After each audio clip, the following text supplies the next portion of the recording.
আমি তো খুব খুব করে চাচ্ছি, কিন্তু আমার সহকর্মীরা এখন এই মুহূর্তে অনেকেই ব্যস্ত আছেন, কিন্তু তো এই ব্যস্ততার মধ্যেও আজকে যেমন তসিফ ভাইয়া এসেছেন, তারপর মুস্তাফা কামাল রাজ ভাইয়া এসেছেন, রায়হান রাফি ভাইয়া এসেছেন, আরও অনেকেই আসলে আমাদেরকে সাপোর্ট করতে এসেছেন।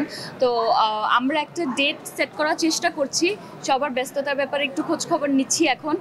যদি একটা ডেট মিলে যায় যেখানে আমরা ম্যাক্সিমাম আমাদের কলিগ অ্যান্ড আর্টিস্টদেরকে পাবো, যদি পেয়ে যায় তাহলে অবশ্যই সবাইকে মিলে একদিন প্রিয় মালতী দেখার ইচ্ছা আছে। মুভির সাথে আমার প্রথম অনেক কিছু জড়িত, যেমন প্রথম লঞ্চে ওঠা, প্রথমবারের মতো পুকুরে নামা, প্রথম সিনেমা। তো এরকম প্রথম নতুন নতুন আসলে অনেক অভিজ্ঞতা আছে, কিন্তু আমি সব কিছু বলবো না। আমি চাই কি নতুন আছে এটা আপনারা সিনেমা দেখে আবারও আমার সাথে দেখা করবেন, তখন আমি এটা নিয়ে করবো। আমার মনে হয় আমি আমার পার্সোনাল লাইফটা খুবই পার্সোনাল রাখতে চাই, এজন্য এটাকে পার্সোনাল বলা হয়, আদারওয়াইজ এটা পাবলিক হতো শব্দটা। আমার মনে হয় আজকে আমরা প্রিয় মালতী নিয়েই কথা বলি, আর আমার লাইফে যদি আমি সুন্দর একটা স্টেপ নেই তাহলে এটা অবশ্যই আপনারা সবসময় আমার পাশে ছিলেন, সবার আগে আপনারা জানবেন, অ্যান্ড সেটা খুব প্রাউডলি আপনাদেরকে জানাবো।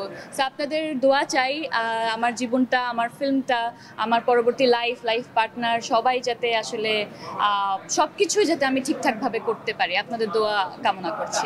ডেফিনেটলি নাম তো আসলে আপনার ছবির এক ধরনের রিপ্রেজেন্টেশন, আপনার গল্পের এক ধরনের রিপ্রেজেন্টেশন, আপনি ছবিটা কি নিয়ে বানাচ্ছেন আপনার সাবজেক্ট ম্যাটারের এক ধরনের রিপ্রেজেন্টেশন। তো এটা খুবই গুরুত্বপূর্ণ একটা ম্যাটার।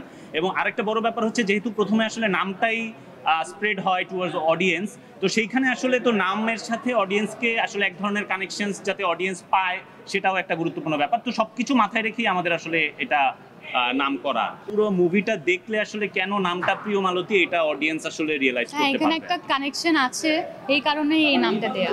দেখা উচিত কেন, আমার মনে হয় এটা আমাদের ডিরেক্টর বললে সবচেয়ে ভালো বলতে পারবেন। এমনিতেই আমি একটু উল্টোপাল্টা বলি।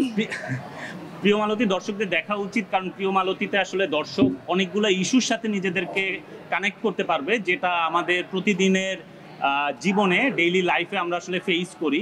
আমাদের সিস্টেমেটিক প্রবলেম, আমাদের সোসাইটাল কনফ্লিক্ট, আমাদের রিলিজিয়াস কনফ্লিক্ট, আমাদের ব্যুরোক্রেটিক মেজ, এরকম আরও অনেক ইস্যুস আছে যেটার সাথে খুব সাধারণ নাগরিক যারা তারা নিজেদেরকে কানেক্ট করতে পারবে। এবং আমার মনে হয় যে একটা ফিল্মের মধ্যে এরকম অনেকগুলো ইস্যুস যখন আসে তখন সেটা অডিয়েন্স খুব তাড়াতাড়ি রিলেট করতে পারে, যেটার এক্সাম্পল আমরা আজকে এখন পর্যন্ত যে শোগুলো হয়েছে সেটার অডিয়েন্স রিয়াকশনস থেকে আসলে বুঝতে পেরেছি। সো এইটাই ইজ দ্য রিজন যে কারণে আসলে অডিয়েন্সের প্রিয় মালতী দেখা উচিত। একই কথা। এখন আমাদের সিনেমাটা মুক্তি পেয়ে গেছে ফাইনালি, সেই দিনটা চলে এসেছে, অলমোস্ট দিনটা পারও হয়ে গেছে। এখন পর্যন্ত যত রেসপন্স পেয়েছি খুবই ভালো পেয়েছি, খুবই ভালো লাগছে, মনটাও খুব ভালো এই মুহূর্তে।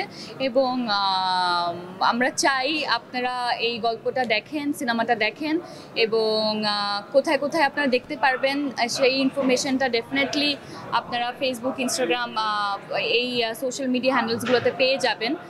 আর দেখে অবশ্যই জানাবেন কেমন লেগেছে।